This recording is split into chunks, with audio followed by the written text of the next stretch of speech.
Je voudrais ici lancer un appel pathétique à Corneille Nangaa. Monsieur de l'AFC, monsieur Corneille Nangaa, ça c'est un conseil d'amis.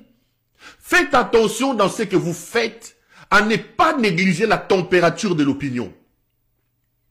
Un travail important a été fait pour vous faire accepter dans l'opinion. Au départ, vous étiez des pantins, vous étiez des Rwandais, vous étiez des ceci. Aujourd'hui, les Congolais vous réclament le compte. Vous ne pouvez pas vous engager dans les négociations. Vous ne pouvez pas signer même un papier de chiffon sans prendre soin de pouvoir organiser une communication à l'endroit de l'opinion. Tant que Tshisekedi a dit que AFC est égal à Kabila et M23 est égal à Paul Kagame, le président à moindre superficie. Mais quand vous allez vous afficher avec Félix Tshisekedi, je ne dis pas que vous avez signé les accords, je vais donner. Mais je vous appelle à mettre un peu d'ingéniosité, un peu d'intelligence dans la gestion de l'opinion. Parce que vous vous affichez avec l'ennemi des Congolais, l'ennemi pour lequel les Congolais acceptent de vous soutenir. Prenez soin d'expliquer à ces gens-là que nous ne sommes pas amis, c'est pour telle autre raison. Maloba, il y a Sphinx. Etienne Tshisekedi wa Mulumba. Ayebisa biso azonga na Rwanda. Banze mwebima awa. Zongisa ye na Rwanda. Basta doni ninganit. Bakamanyola ba martyr ba veme ningana.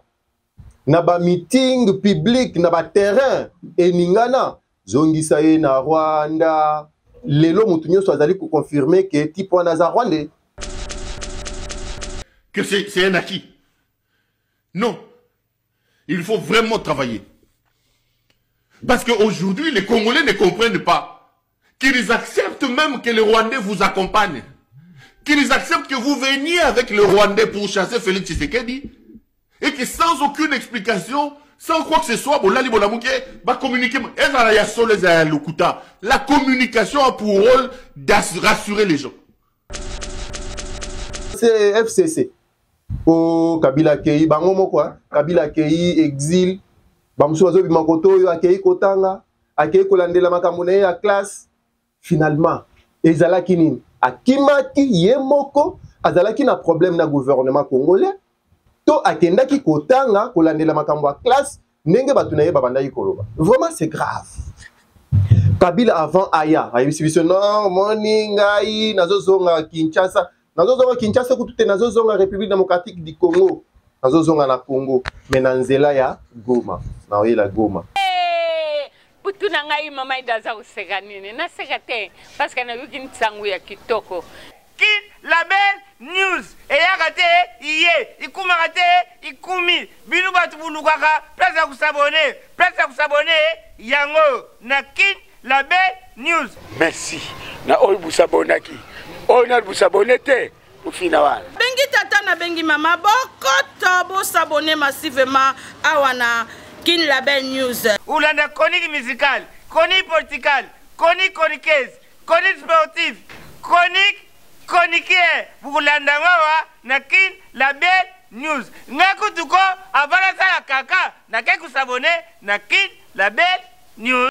Mbote na bino nyonso bisika bozwami jambo na jambo na baswahili vraiment betwabu na bandeko na biso nyonso ya Kasai. Mbote na bino nyonso na chaîne na bino Kin Label News avec les journalistes le Chikumambila le Kamona Kamba Trésor Mutombo na sepeli susu mkola lelo pona kosolola na bino na kati ya chaîne na biso na mai oyo etali politique toye lisusu donc toye kopesa bino ba sango oyo ezali ko continuer ko leka na mboka na biso boyebi ke mboka oyo eza munene na façon moko ya osakanati ya ona yebisa bino soki ozui superficie ya Congo ozui superficie ya Congo otali na munene nango et puis oye kozo superficie à président nango le président de la République démocratique du Congo Fachi Beton tala siko yo superficie à Fachi Beton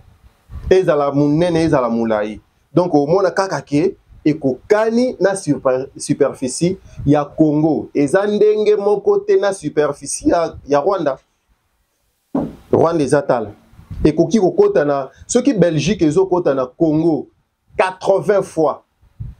C'est que Rwanda pe ezo kota na Congo 80 fois. Sikoyo ka moi pays o ezo kota na pays na biso 80 fois. Ezo sala boye, ezo sala lokolo, ezo intimider biso. Bitumbeza li susute. Ceux qui bozui superficie à Rwanda.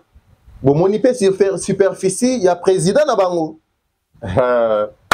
En tout cas, otali ozui superficie ya mboka Rwanda. Eza superficie ya président na bango. Siko yozwa siko superficie ya Fachi Beton. Ozui siko superficie ya Paul Kagame.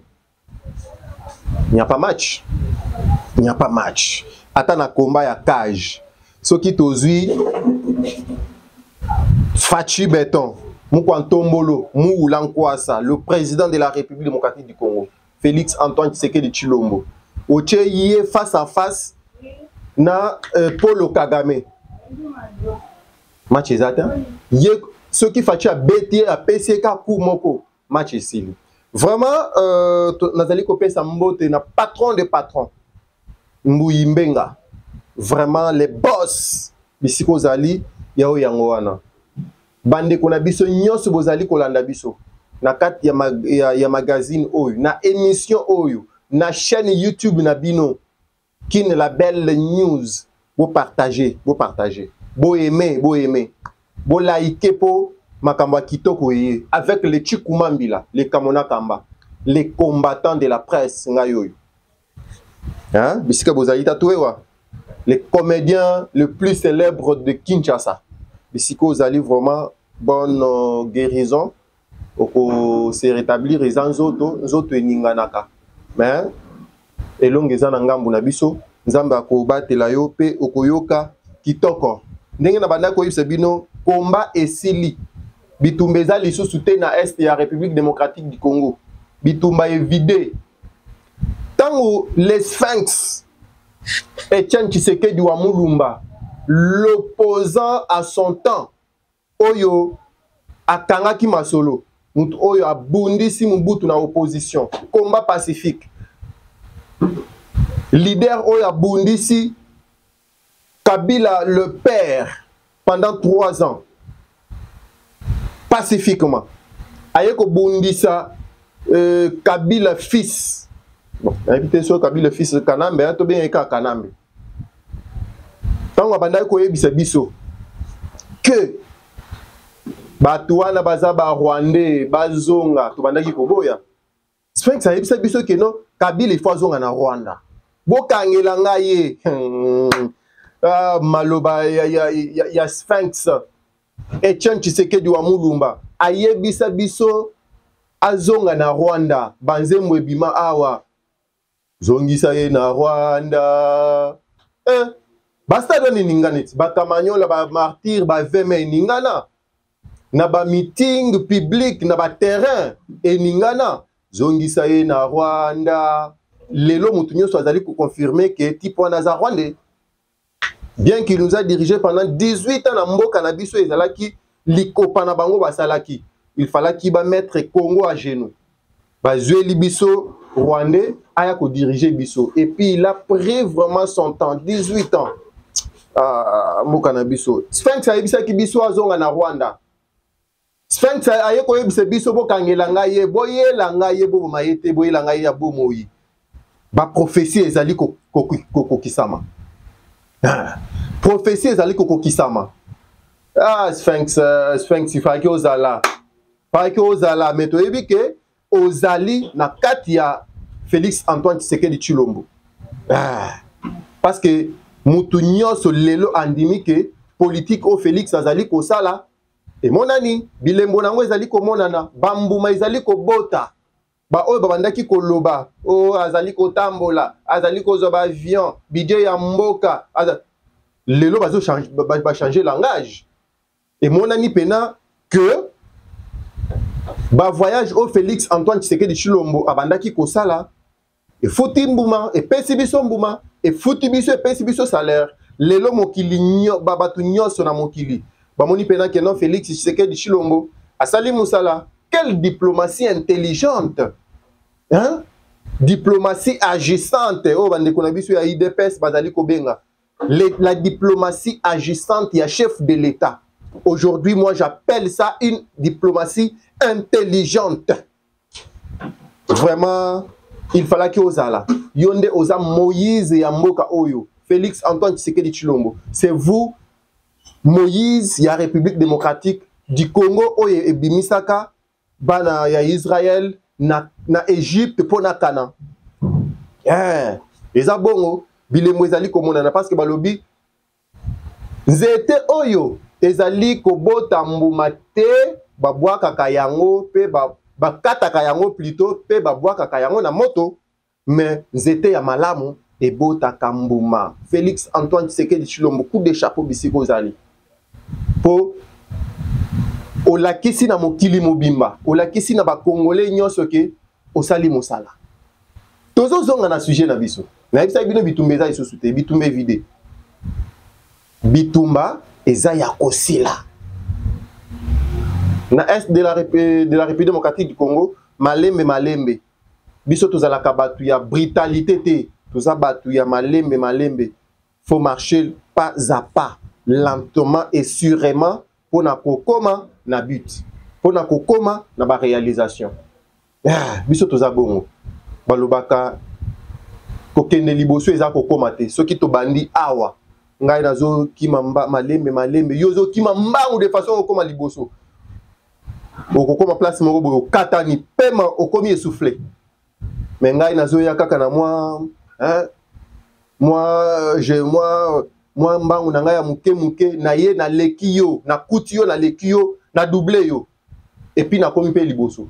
Kokende liboso eza kokoma te. Félix Tshisekedi a la kisa kibino ke na mokili, il faut kozala patient. Il faut kozala na motema munene. Kombo nini obapesa président na biso te? Kombo nini obapesa Félix Tshisekedi te? Na ba parlement o ya ba maman o yazalaki président ya parler, ya parler du peuple Assemblée nationale o. Kombo ekoya. Tant ya yazalaki président ya président ya président ya Assemblée nationale.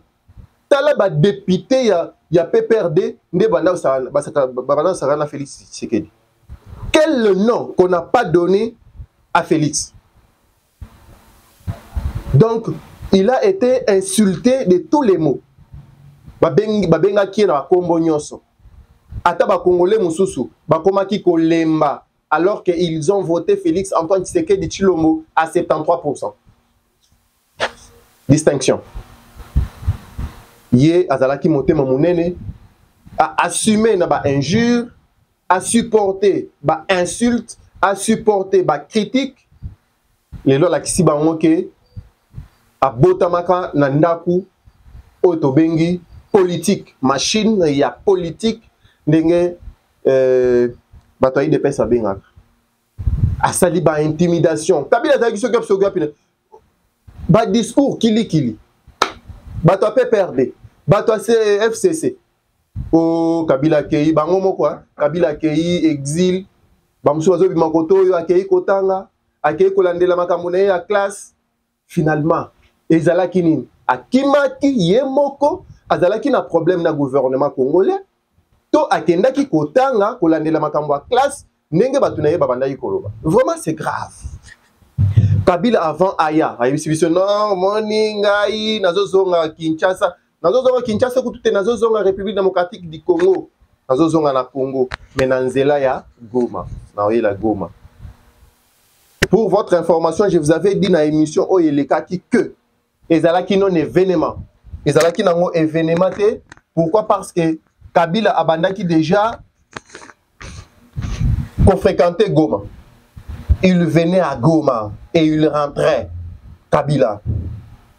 Je vous dis, vous acceptez il venait à Goma. Pourquoi? Batouné baza na Goma. Batouné bazubiso en occupation. Bazana Goma.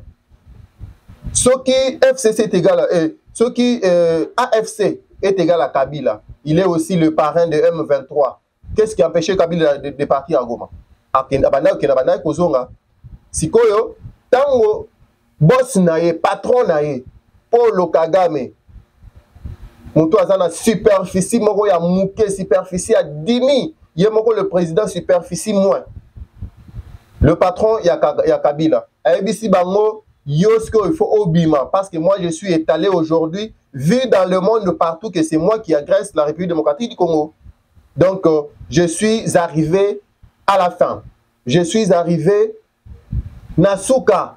Je suis déjà essoufflé. Je suis arrivé au bout de ce que je suis en train de faire. Donc, yope, il faut obima, on la qui sa que.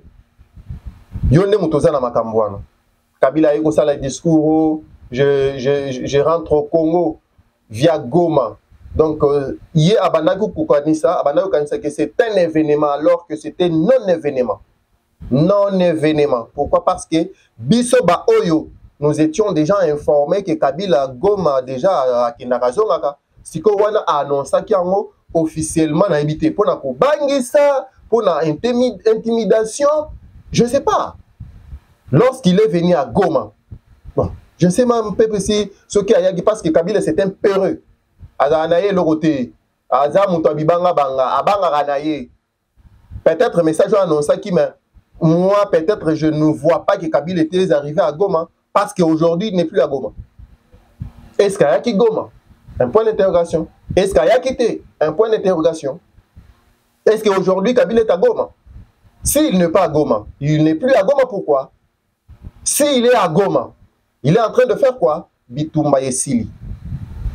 Est-ce que vous allez koyoka lisusu AFC nangandenga banasala ba point de presse azali kobima azali kotambola ba intimidation et que yezongi? Est-ce que vous allez koyoka yango lisusu? Eza lisusu.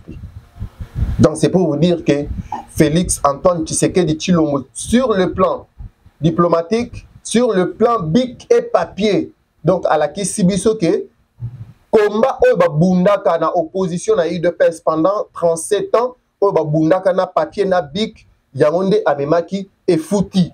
Mais na IBC président bic ezali ko continuer na papier, mais arme pe elle est là. Hein? Pouvoir ezabongo. Pouvoir eza bic na papier, arme pe faut elle est là. C'est ça les pouvoirs. Parce que balobaka. D'ailleurs, là faut une parenthèse mon co. Aux gens qui disent que oh non, Félix Ansala demande à Kende. Mais but il y a parti politique ezalani. Il y a qu'à conquérir le pouvoir. Une fois na pouvoir, il faut les conserver le plus longtemps possible. C'est ça ce que la Constitution dit. But il y a parti politique, je recommence. But il y a parti politique, et ça qu'à conquérir le pouvoir. Une fois au pouvoir, il faut faire de tous les moyens pour les conserver le plus longtemps possible. Fachi Azanan. C'est ça le but, il y a pouvoir. Pour conserver le pouvoir plus longtemps possible. Il y a Fachi. Mboka Oyo et Zayayo. Vous avez combattu dans l'opposition pendant 37 ans. Donc, va na pena nangwende na yo. Ola ki se pena na pays d'Afrique que vous êtes le président qui est venu pour sauver l'Afrique tout entière et l'humanité.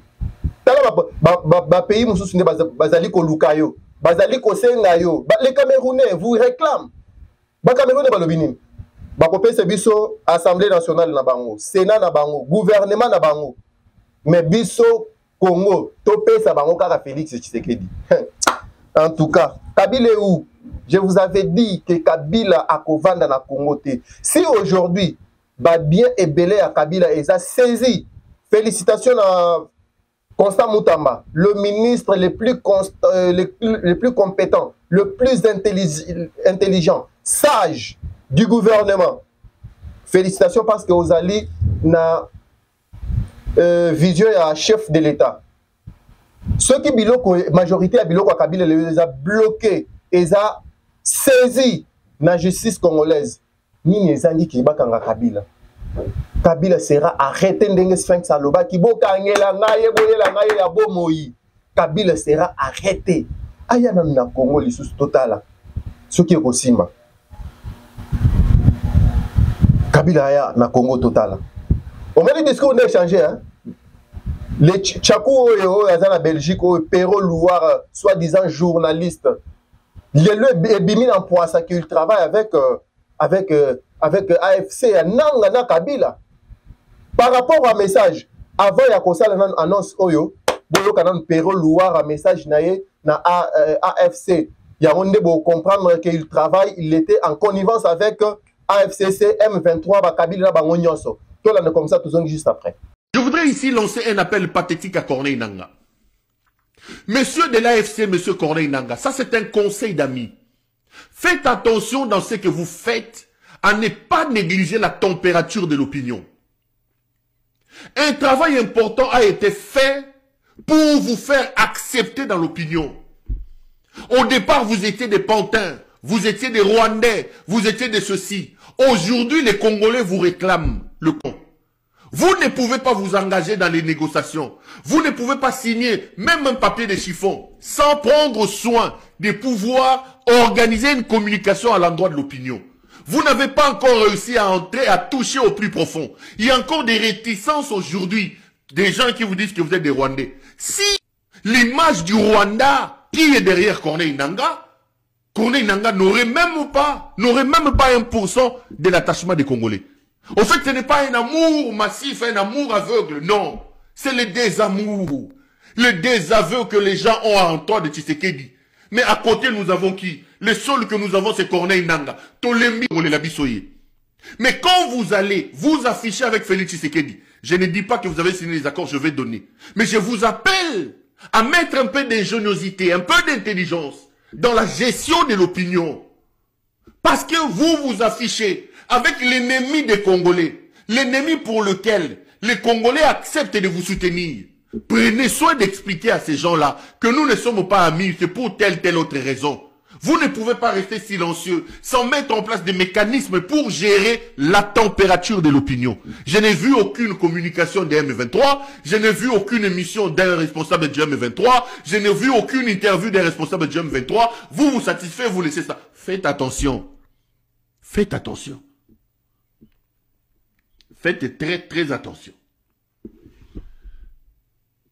Ne donnez pas l'impression que c'est un acquis. Non. Il faut vraiment travailler. Parce qu'aujourd'hui, les Congolais ne comprennent pas qu'ils acceptent même que les Rwandais vous accompagnent. Qu'ils acceptent que vous veniez avec les Rwandais pour chasser Félix Tshisekedi. Et que sans aucune explication, sans quoi que ce soit, la communication a pour rôle de rassurer les gens. Mais tu communiques, tu rassures. L'information dérange alors que la communication rassure. On ne peut pas se réveiller un matin, nous qui vous soutenons, les Congolais qui acceptent même de vous soutenir avec le Rwandais, ils se réveillent un matin, ils voient l'air tennisé, en train de nous pondre un papier, vous ne communiquez pas, vous ne rassurez pas, vous n'avez pas de canaux de contact avec les gens. C'est ça le nom qui lui convient. Le nom qui convient à ces messieurs-là. À partir d'aujourd'hui, il devient Tchakou, de Nangaa, Kabila, AFC et M23. Parce qu'à la Kissi, que. Et d'ailleurs, et mon qui déjà qu'il est en train de faire la propagande et il est le porte-parole, il y a AFC. Aujourd'hui, Abimi n'en poissa. À la Kissi pena que non, Azalaki n'en ngambouana. Au moins, il y a bazo bima bima. Bazo bima bima. Qui, tant que tu sais que d'Abisa qui bino que AFC est égal à Kabila et M23 est égal à Paul Kagame, le président à moindre superficie. Il y a Rwanda. Azandenge mokona superficie ya Moganaye. Superficie, superficie à Rwanda est égal à superficie à Paul Kagame. Tant que Félix a dit bino que M23 est égal à Kagame. Vous voyez que vous êtes opposant à Motema Mabe. Ceux qui sont en train de faire l'opposition de la haine. Le bima kamutala ebeli. Le bini na kwasat. Tant wana yusino AFC wana nanga est égal à Kabila bokomona. Le bomoni mais vous en soni ya koloba ke non. O bana kolobeza ki ya solo. Vous avez maintenant la honte. Vous allez kota la place les allez ko simbate nde o bozo bimisa. Mais bisika o musale les allez ko salama. Makambo les allez ko simba, les allez ko kene liboso wana bozo lobate. L'opposition de la haine. Attends ceux qui bolingi mutute. mais botala pe bolobela quand même pe makambo ezali kosimba ezate que non oyo bolobela ki lobby esimbi te mais ceux qui va travailler simbi bo changer côté bo changer sujet vous êtes toujours comme ça. Moi je ne vais pas citer les noms ici parce que ce n'est pas mon travail. Lorsque je vais commencer à citer les noms eza lokole na kobanda nazo sala bato ya bakomo nazali kotanga non boyoki Tchakou ya AFC Pero Louara ou avani na Belgique kuzonga Kinshasa boyoki vidéo na ye message oyo a adressé na nanga donc amoni pena ke bakei na suka bakomi essoufflé moyen lususu ezate yango azopesa nanga conseil ayebisi nanga ba discours ba réunion wana ba déclaration nini o signé bo sali nini bokei koloba nini biso biso tozali koyoka koyeba te. Mon cher ami okomi na suka okosuka mabe oyo nyonso akosimba minduki akosimba makila ba congolais akosuka toujours mabe. Pero Louara oyo nyonso za nango lelo tango zalaki na digital tango lungwe digital est-ce que zalaki nango okoki ko pesa biso ba bien na yo zalaki nango tango zalaki na digital tango lungwe digital est-ce que tu peux nous montrer ba bien na yo tango lungwa ki digital tango kei na exil toi vraiment tu es en exil tango kei exil okoki ko l'accès oyo zalaki nango lokola ba bien lelo to étalé ba bien na yo zali na yango oyo pesa biso source na yango Rwandais, agresseur, yo pena zela, bozo kende na suka malembe, lukuta yaka toujours na escalier, lukuta yaka na ascenseur, mais vérité yaka na escalier. Bomoni nde komo ya, vérité komi koya, bino nyonso boko bima. Constant Moutamba, félicitations, le ministre, le VPM Mineta, il y a justice congolaise. Par rapport à Moussa Zali Kosala. Siège ya PPRDO ezalaki na batete là. Ozo katse loko lozo kende Grand Hôtel. Mbongo nyonso bozalaki nango. Bozui tant ya kosuma ba parcelle te pour botia ba siège. Il faut bobo to la kaka ya batu. Constant Moutamba félicitations ndenge obozongisi lupango batuana na maboko ya mukolo na yango. Merci ndenge ozali kosala musala po Kabila yeba ke mboka oyo justice ezali, c'est la justice, seule la justice qui élève une nation. Coup de chapeau. Merci na VPM ya intérieur pour avoir suspendu toutes les activités sur l'étendue nationale du parti politique Ouana. Je ne cite plus les noms de ces partis politiques-là. Na Tchakou, na Bangwa, na Belgique, ou les journalistes, na Bangwa. Yende Tchakou, et puis je ne cite plus les noms. Merci beaucoup pour avoir suspendu toutes les activités de ces partis-là. Parti Yamakila. Osali 18 ans à pouvoir. Oyibi, mbongo, ba richesse ya mboka na biso. Otongi, aujourd'hui, vous êtes multimilliardaire. Okoki ko vanda te. Ce qui te paye Moussika, Ozana Congolais, tu es venu, tu as pillé, tu as tué. Tu es devenu riche sur la planète Terre. Mais, Okoki Kovanda te. Olingi Ola Kisakaka ke, Nai Nazwaki pouvoir, ya Makila, ya Bitumba, ya Koboma.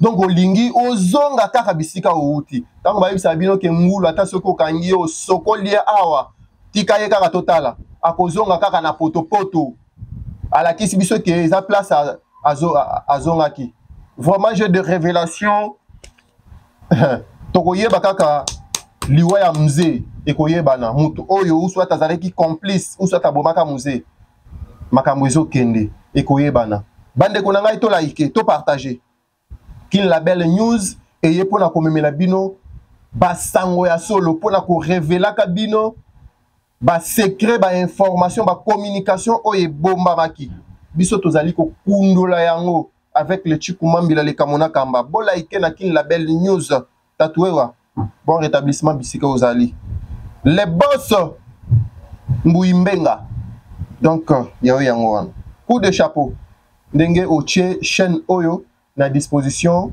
il y a des Congolais, il y a des Africains, il y a européen, il y a ba américain na monde mobimba. Pour balanda ka ba information ezali koleka na Congo, ata epa na bango na bamboka na bango. Mote na bino nyonso bisika bozwami lisusu. Prochainement tozongela bino na ba information mosusu. Bo like, bo partager, bo aimer, qu'il label news eye pour na ko éveiller bino. Merci na gouvernement congolais, merci na président de la République Félix Antoine Tshisekedi Tshilombo. To ceux qui a to kutani balasika ceux qui nzambe tata aye la notice.